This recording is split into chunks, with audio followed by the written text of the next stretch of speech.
mapagpalang araw mga idol. So grabe na naman ang ating tumal ngayong araw na ito mga idol. So napaka-atindi, mauubos talaga ang iyong pasensya sa gantong pamamasada. Napakatagal ng biyahe mga idol.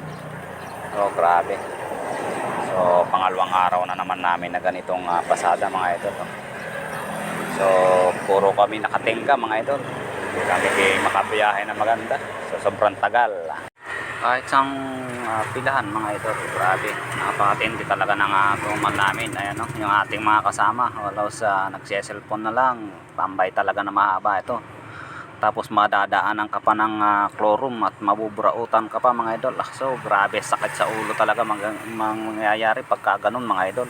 Napakatagal mo nang nakapila, mabuburautan pa ka pa.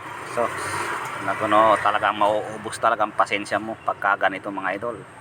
Kaya kinakailangan lang natin talaga konting tiyaga lang mga idol.